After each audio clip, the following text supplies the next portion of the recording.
Assalamualaikum warahmatullahi wabarakatuh. Alhamdulillahi rabbil alamin. Wassalatu wassalamu ala ashrafil anbiya'i wal mursalin. Sayyidina wa maulana Muhammadin wa ala alihi wa sahbihi ajma'in. Allahumma salli wa sallim wa barik ala sayyidina Muhammadin wa ala alihi wa sahbihi ajma'in, amma ba'd. Saudara-saudaraku yang dirahmati oleh Allah Subhanahu wa taala, pada kesempatan kali ini saya ingin membahas sebuah hadis Rasul sallallahu alaihi wasallam yang terdapat di dalam kitab Al-Wafi, syarah daripada Al-Arba'in An-Nawawi. Bahwasanya an Abi Dzar radhiyallahu anhu, diriwayatkan dari Abi Dzar radhiyallahu anhu, anna nasan min ashabi Rasulillah sallallahu alaihi wasallam. Jadi suatu ketika ada sebagian orang dari sahabat Rasul sallallahu alaihi wasallam. Disebutkan oleh ahli hadis, anna nasan min ashabi Rasulillah.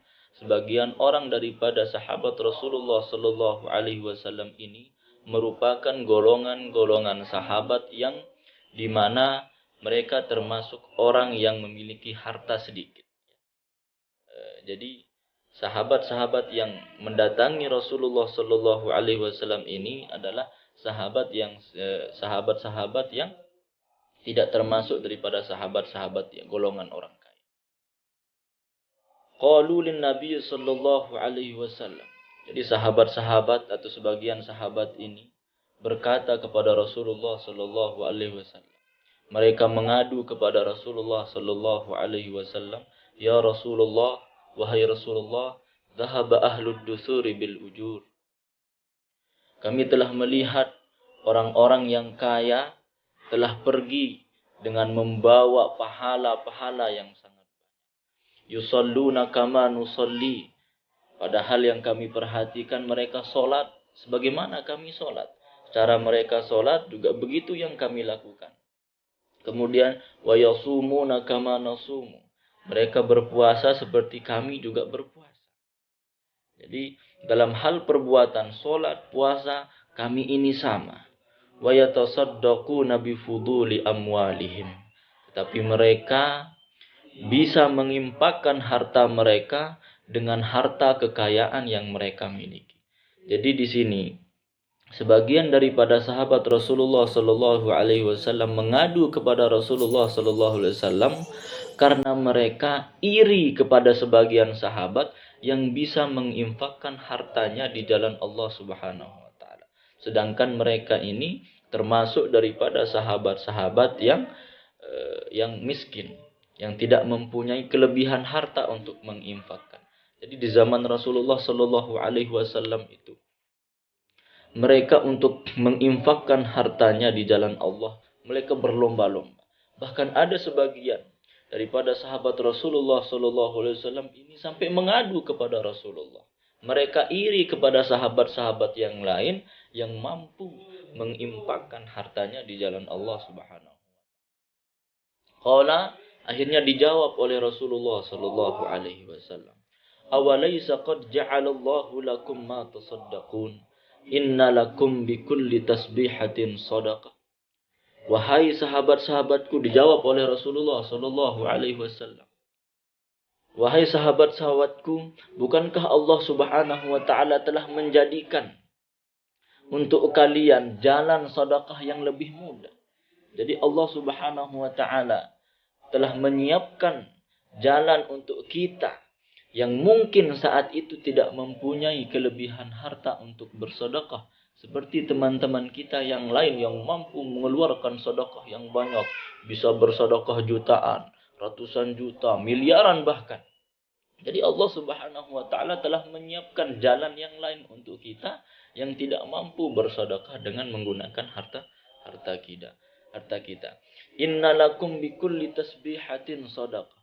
Ketahuilah wahai sahabat-sahabatku, jawaban Rasulullah sallallahu alaihi wasallam, bahwa sesungguhnya setiap bacaan tasbih, satu bacaan tasbih itu mengandung pahala sedekah. Jadi kita membaca tasbih dengan mengucapkan subhanallah itu sudah termasuk dalam golongan atau dalam sama bandingannya dengan satu sedekah. Wa kullu takbiratin sedekah. Juga bacaan takbir Allahu Akbar itu mengandung pahala sedekah. Wa kulli tahmidatin sedekah. Juga kalimat tahmid yaitu kalimat alhamdulillah itu juga mengandung sedekah. Wa kulli tahlilatin sedekah. Setiap kalimat tahlil, kalimat la ilaha illallah juga mengandung sedekah. Wa amrin bil ma'rufi sedekah. Kita mengamalkan, mengajak orang untuk amar ma'ruf, mengajak, memerintahkan orang untuk berbuat kebaikan, mengajak juga atau menyuruh orang untuk berbuat kebaikan juga itu mengandung sebuah pahala sedekah. Wa nahyin an munkarin sedekah. Kita melarang, kita menghalang orang untuk berbuat suatu kemungkaran, untuk berbuat suatu kemaksiatan kepada Allah Subhanahu wa taala. Kita menghalang mereka juga kita sudah termasuk di dalamnya termasuk pahala sedekah. Wa fi bud'i ahadikum sedekah. Juga kita menggauli istri kita. Kita berhubungan dengan istri kita pun juga termasuk sedekah. Jadi Allah Subhanahu wa taala telah menyediakan untuk kita bersedekah dengan jalan yang lain. Jadi kalau seandainya kita tidak mempunyai harta yang lebih, harta yang cukup untuk kita infakkan di jalan Allah Subhanahu wa taala, kita bisa melakukan sedekah yang lain dengan cara kita membaca tahlil, takbir, tahmid, dengan mengucapkan tasbih, subhanallah, alhamdulillah, Allahu akbar, la ilaha illallah. Itu semua mengandung daripada pahala-pahala sedekah yang disediakan oleh Allah Subhanahu wa taala. Bahkan ketika kita menyalurkan hawa nafsu kita, ya, kita menyalurkan hawa nafsu kita kepada istri kita juga termasuk daripada sedekah kepada Allah Subhanahu wa taala.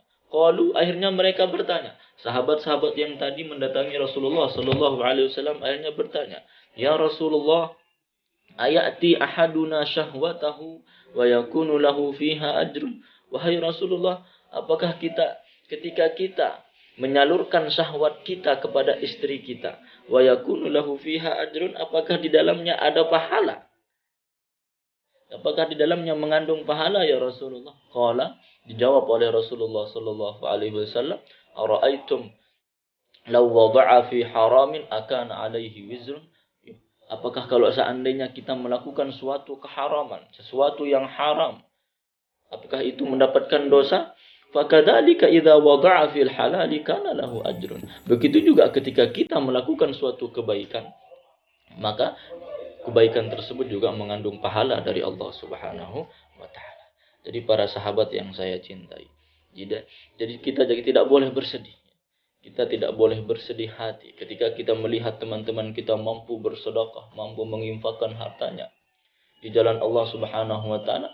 Kalau saat itu kita tidak mempunyai harta yang ingin kita infakkan, harta yang tidak ada yang kita sedekahkan di jalan Allah Subhanahu wa taala, maka kita bisa mengamalkan hadis Rasul sallallahu alaihi wasallam, yaitu dengan cara kita membaca tasbih subhanallah, kita membaca tahmid alhamdulillah, kita membaca tahlil la ilaha illallah, kita membaca takbir Allahu akbar, kemudian kita melakukan amar ma'ruf dan juga nahi mungkar.